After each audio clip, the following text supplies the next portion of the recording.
It's the Real News Network. I'm Shamini Pierce, coming to you from Baltimore. I'm speaking with Michael Hudson about his new book, J is for Junk Economics, a guide to reality in the age of deception. Thanks for joining me again. Good to be here. So, Michael, on page 260 of your book, you deal with the issue of Social Security, and it's a myth that Social Security should be pre-funded by its beneficiaries. Progressive economic taxes should be abolished in favor of a flat tax.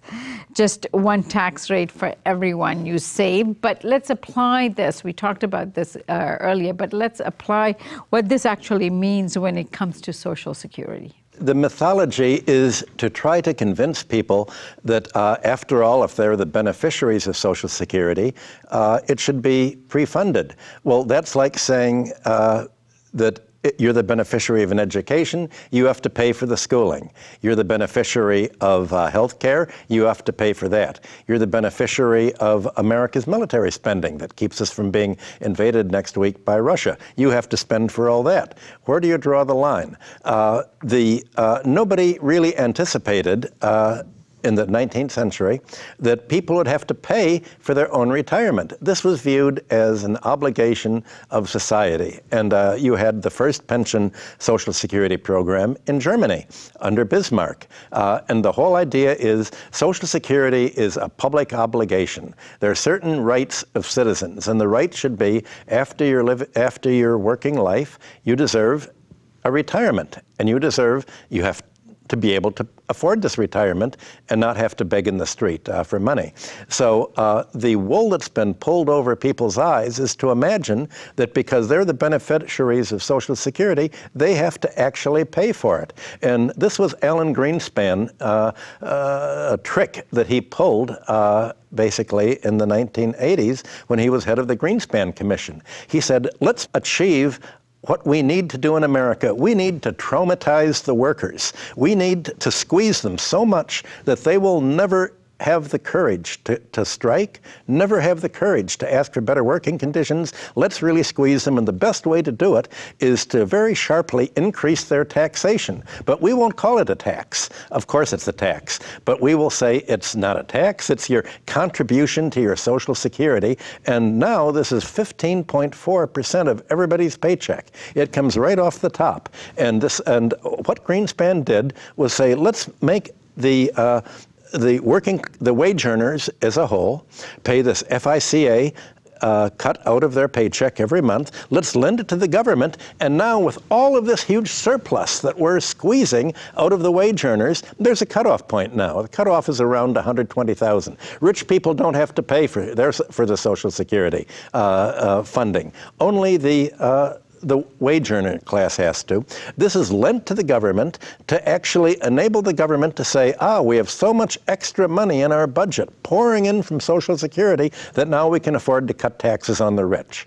So the sharp increase in Social Security tax for the wage earners went hand in hand with a sharp reduction in the taxes on real estate, on finance, and on the rentier part of society, the people who live on economic rent, not by working, not by producing goods and services, but by making more money on their real estate, on their stocks and bonds in their sleep. And that's how the 5% have basically been able to make their money. So the whole idea that Social Security has to be funded by the beneficiaries has all been a setup for them to claim now, we can't afford to pay any of the money because the budget doesn't have enough money. Social Security is running a budget, and after running a surplus since 1933, for 70 years, if now we have to begin paying it out, that's a deficit, that's a disaster. We have to begin cutting back Social Security. What Donald Trump is saying, we want wage earners to have to starve in the street after they retire.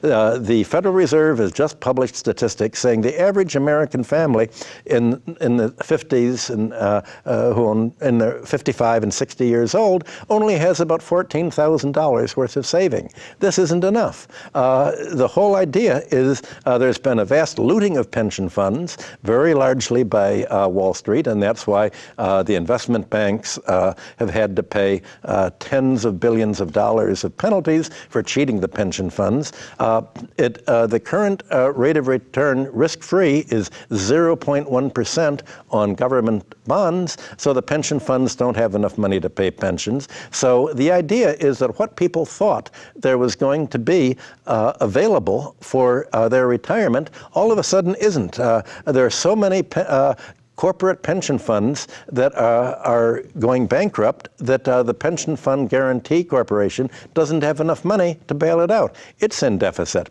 And if you're going to be a corporate raider, if you're going to be Governor Romney or whatever, and you take over a company, you do what Sam Zell did with the Chicago Tribune. You loot the pension funds, you empty it out to pay the bondholders that have lent you the money to buy out the company, and you say, oh, I'm sorry, there's nothing there.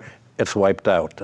Half of the employee stock ownership programs have gone bankrupt. That was already a critique made in the 1950s and the 1960s.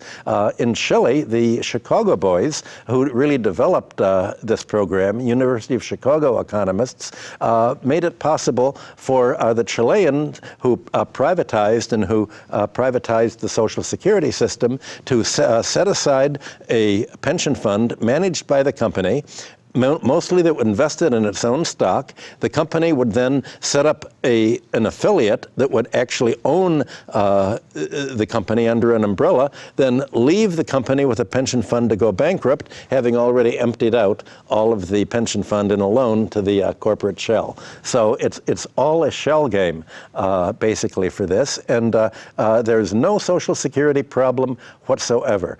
Of course the government has enough money to pay Social Security. That's what the tax system is all about. But if you do what Donald Trump does, and you say we're not going to tax the rich, and if you do what Alan Greenspan did, and we're not going to make rich people even contribute to the Social Security system, then of course it's going to show a deficit. It's supposed to show a deficit when people retired. It was always intended to show a deficit, but now that the government actually isn't using Social Security surpluses to make the pretense that you can afford in the budget to cut taxes on the rich, now they're baiting and switching. So it's basically part of the shell game, and explaining that myth is partly what I try to do in my book. And if the rich people don't have to contribute to the Social Security base, are they able to draw on it? They will draw Social Security up to the given wage that they did pay Social Security on, which is up to the $120,000 these days. So yes, they will get the little bit, but all of the real wealth, the people that make more than $120,000, all that is completely exempt from the Social Security system. What they have done, the rich people give them, who run the corporations, give themselves golden parachutes. And even for the companies that have engaged in massive financial fraud, the large banks, Citibank, Western Union, all of these have golden parachutes. They still are getting enormous pensions for the rest of their life.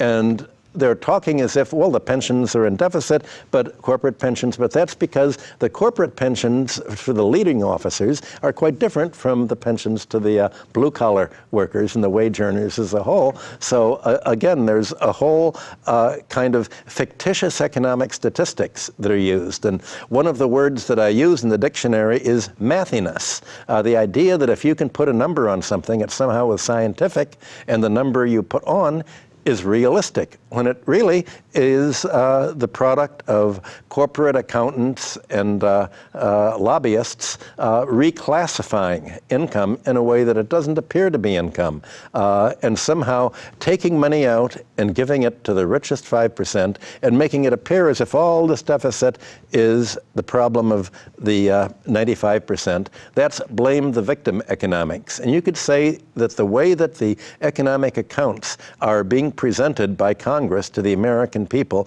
is a blame the victim economics, that it's your fault Social Security is going bankrupt, and it's all a mythology of saying we should not treat retirement as a public obligation, just as we should not treat health care as a public obligation. We should have the highest health care costs in the world so that out of your paycheck, which is not increasing, you're going to have to pay more and more for FICA withholding for Social Security, more and more for health care, for the pharmaceutical monopoly and the health insurance monopoly, more and more to use public services for transportation to get to work, because the state is not funding that anymore because we've cut taxes on the rich, and so we don't have the money to do it. And you're going to privatize the roads, so now you're going to have to pay to use the road to drive the work if you don't have public transportation. So you're turning the economy really into what used to be called feudalism.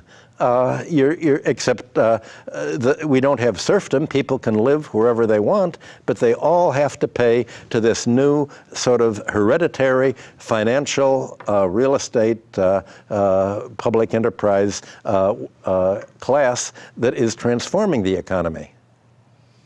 All right, Michael, many, many, many things to learn from your great book, J is for Junk Economics, A Guide to Reality in the Age of Deception. Michael is actually on the road promoting the book. So if you have an opportunity to see him at one of the places he's going to be speaking, you should check out his website, michaelhudson.com. And so I thank you so much for joining us today, Michael. And as most of you know, Michael Hudson is also a regular guest on the Real News Network, and we'll be unpacking his book and some of the concepts in it on an ongoing basis. So please continue to stay tuned for those interviews. Thank you so much for joining us today, Michael.